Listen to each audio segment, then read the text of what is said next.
today, right, on traffic, and want to focus on different roads. Remember, we always show you what's happening around Thika roads. Today, we can go.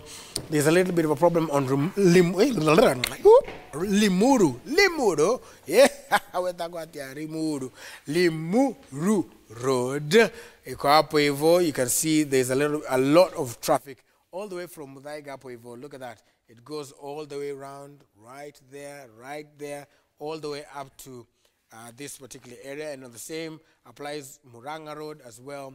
There's a little bit of a traffic, there's not a little bit, a lot of traffic on that area. If you go to Langata Road, there's some traffic, and especially starts around the cemetery area. For those of you who are wondering, this area here, I've just checked on my 3 route. There's apparently an accident there that involves a cyclist or a motorcyclist that hit some pedestrians, and therefore that snarl up starts there, because as you can see, there's that area there, and then it goes all the way here to the southern, to the area where it goes to the interchange, the southern bypass. Then it builds all the way, look at that, it goes all the way up to the roundabout and into Magathi Way. So if you're on Langata Road, you want to leave, it's not advisable for you right about now. Ngong Road the same, but just basically around the traffic lights. So we talk about areas around Prestige Plaza. Mombasa Road, everything looks okay until you get to Bellevue. Now from Bellevue all the way, because you see once you get to this place here, normally guys start to make a turn into Moho Avenue and then snake their way into Langata Road, either using these 2 outlets over here, the one that will take you to Aerodrome, that's the Madaraka roundabout, and then this other one here, which is Timor roundabout. But you can see, even if you do try to exit from here, you'll go back and find traffic all the way into those inner routes as well. So there's traffic for you everywhere, basically. So it's best to just sit down, watch some Daybreak, and get it on with it. Ngong Road at the back, there's also a little bit of a problem. There goes all the way back as well. So there's a problem. Look at that. Look at how Ngong Road looks at Apple. It's a problem. Okay. Well, that's how the roads are looking. We're checking with Kimani Mbugwa as well, who is scoping the roads for us as well. So Kimani, where are you, and what's going on where you are? Morning, Willis. Seems like you're having some trouble with your tag this morning. But we're on Ring Road, Kileleshwa. Leo tuko uptown, and we wanted to check around this area, just around the Kileleshwa area. This is the Ring Road now. You see, now I'm getting into this. Ring Road, Kileleshwa, the road that connects to Westlands. Around this place, traffic around here clears up. It just packs up for a few minutes and then clears.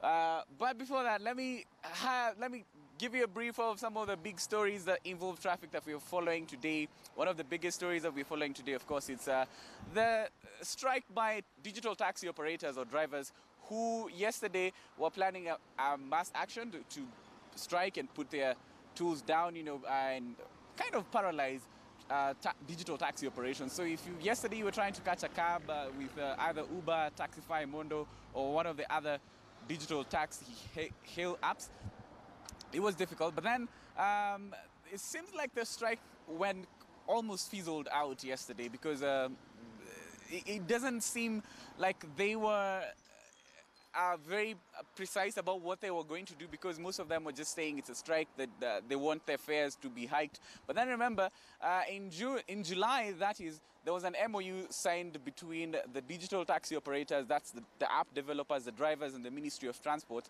And Transport's PS, Professor Paul Maringa, insisted that the 3 of them have to work together. The 3 parties have to work together.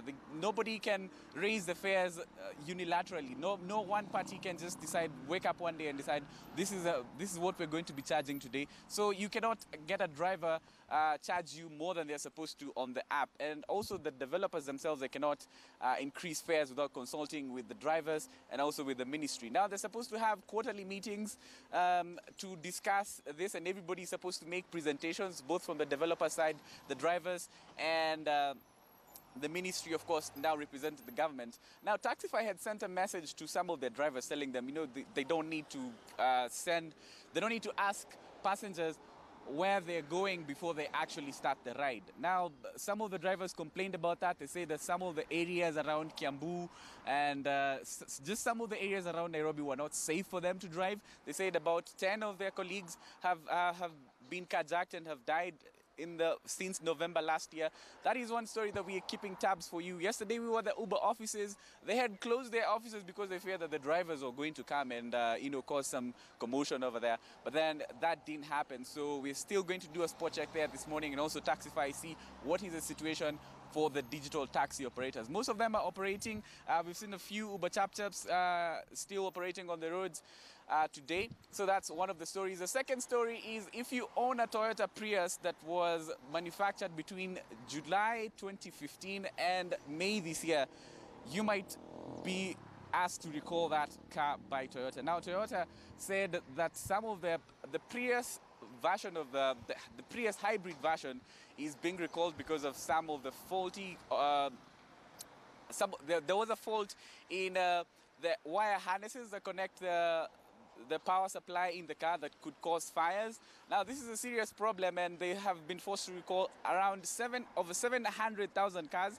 Half of them, that's 500,000, are in Japan, and around 192,000 are in the US, and the rest of them are in the other markets, that's Europe and Africa. So if you own a Toyota Prius that was manufactured between July 2015 and May this year, that might be recalled. So we're still following that up for you, and that is one of the things we're going to be, of course, keeping tabs with. But now, one of the most people are being affected, of course, this digital taxi operators.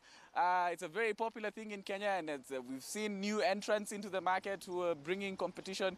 We'll see how that goes, and of course from here we're going to Uber and Taxify, see what is the situation with the strike. Are you going to have problems still with requesting cabs this morning?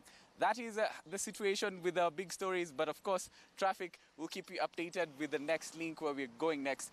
But like I said, there's those challenges that are there, and of course if you own a Prius, I don't know if they are Prius or Prius or Priuses.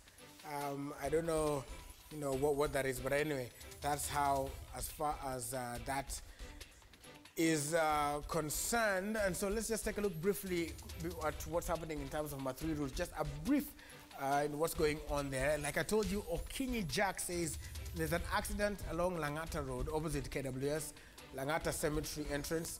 Cyclists hit a man on the road. Both are feared dead, but that's according to Okinyi Jack.